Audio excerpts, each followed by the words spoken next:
outros detalhes importantes, como, por exemplo, o imposto de renda pessoa física. Então, tem alguns microempreendedores individuais, eu nem sei se está certo eu falar, né, os MEIs, né, não vou falar assim, mas a figura do microempreendedor individual, por vezes, ele acredita que a taxa única que ele paga mensal já corresponde à sua declaração como pessoa física. Mas é muito importante nós delimitarmos que uma coisa é o CNPJ e outra coisa é o CPF. Vamos falar bem assim para ficar bem didático e vocês entenderem que ponto que eu quero chegar. O MEI é a empresa do CPF. Então, o CPF ele tem uma empresa, o CNPJ. O CNPJ tem obrigações X. O CPF tem obrigações Y, que não se misturam. É claro. O que acontece? O faturamento, o lucro, né, que o MEI tem, às vezes ele vai passar direto para sua conta do CPF, sua conta bancária como pessoa física. Mas, em termos de declaração, de recolhimento de imposto, as realidades são distintas e assim devem ser tratadas. As informações devem ser tratadas em separado, tá? Exatamente para facilitar o que deve ser recolhido, o que não precisa ser recolhido, o que é isento, o que não é. E aí você, se alguém chega para você e pergunta, eu preciso declarar meu imposto de renda pessoa física? A época de se especializar em imposto de renda pessoa física é agora. Por quê? Ano que vem, quando chega a obrigatoriedade de declarar, os clientes já chegam com perguntas prontas e já chega, né? Perto do prazo, não tem tempo para você se especializar e se informar de questões atinentes a imposto de renda pessoa física no mês da declaração, né? É agora o momento de você estudar, se aprofundar, se munir das informações para quando chegar a época de declaração você estar seguro, você estar segura aí então de poder até oferecer isso como um serviço. Mas vamos aprender então como um MEI pode ter a oportunidade de recolher o imposto de renda pessoa física?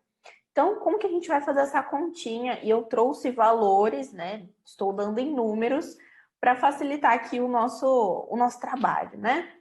Então, a pergunta é, depende. Então, se um microempreendedor individual chega para você e pergunta, eu tenho que recolher imposto de renda pessoa física? Você fala, depende.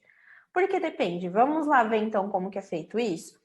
Primeiro, você precisa encontrar o lucro desse empreendedor, que nada mais é do que a receita bruta dele anual, tudo que ele ganhou, né? Receita bruta anual, subtraída das despesas que ele teve no ano. E despesas comprovadas, não despesas que ele falou da cabeça, que ele ou ela, né, te passou, tem que ser comprovada com documentação, sob pena exatamente de o tal cair na malha fina, né? Exatamente por essa ausência de comprovação, né? De uma despesa que não tem um lastro probatório. Não se sabe de onde que veio esse número, mas ele foi computado como despesa. Isso não pode, tem que sempre estar comprovado. E aí, desse lucro, a gente vai tentar encontrar a parcela, uma parte desse lucro. Então, imagina que esta garrafa aqui é o meu lucro. Certo? Uma parte desse lucro, pode ser a parte aqui que tem água, uma parte desse lucro é isenta. E outra é tributável. Quando vai ser isenta e quando vai ser tributável? Vamos aprender.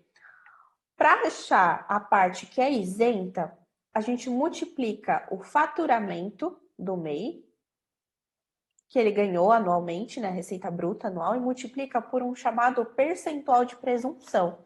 Esse percentual de presunção, ele tem 8% para quem for comércio, indústria ou transporte de cargas, 16% se for transporte de passageiros ou serviços, 32%.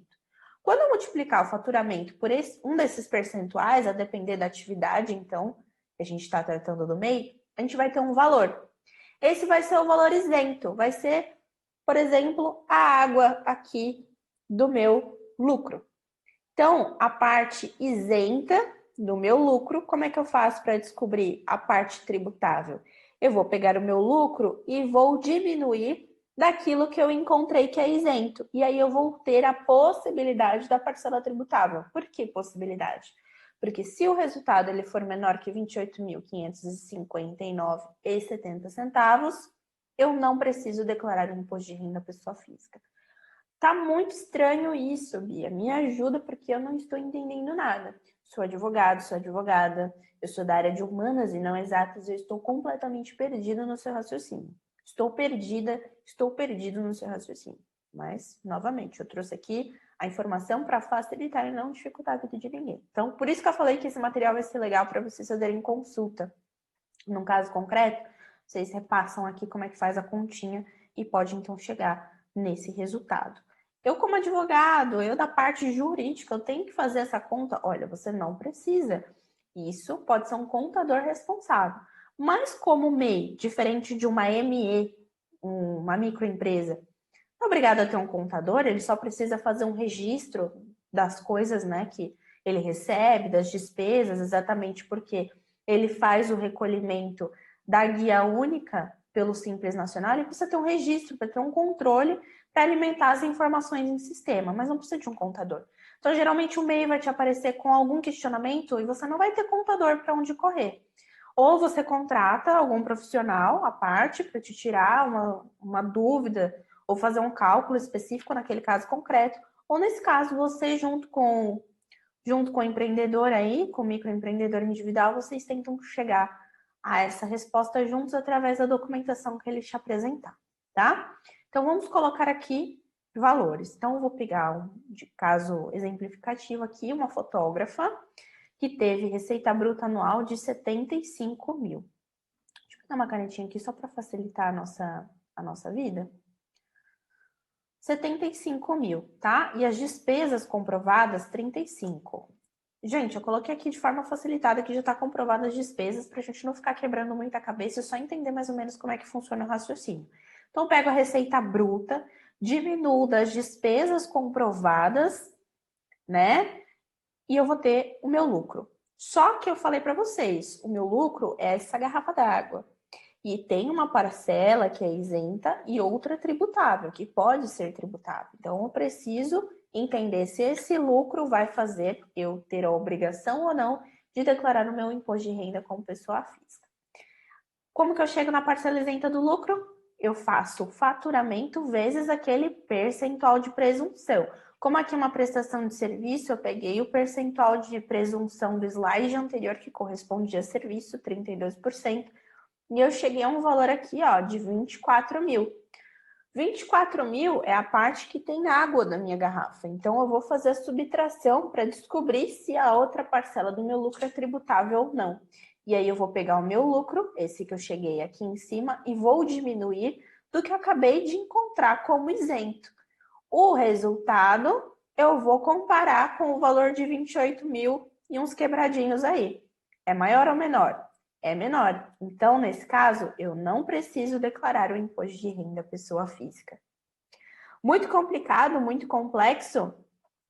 Olha, eu acredito que as grandes dificuldades aqui é você conseguir identificar as despesas comprovadas. Como eu falei para vocês, muitos profissionais que se formalizam como MEI se formalizam sem orientação jurídica, contábil ou qualquer tipo de orientação técnica. Acabam se formalizando porque hoje a internet já apresenta um passo a passo de tudo e todas as informações que a pessoa precisa. Então, geralmente, as despesas que o MEI vai fazendo durante o ano, se não tiver o cuidado de guardar a documentação que comprove a despesa, o que vai acontecer é um aumento desse lucro. Um aumento desse lucro porque vai diminuir o que ele tem de despesa comprovada. Então, são poucas coisas que ele vai conseguir comprovar e isso vai aumentar o lucro dele.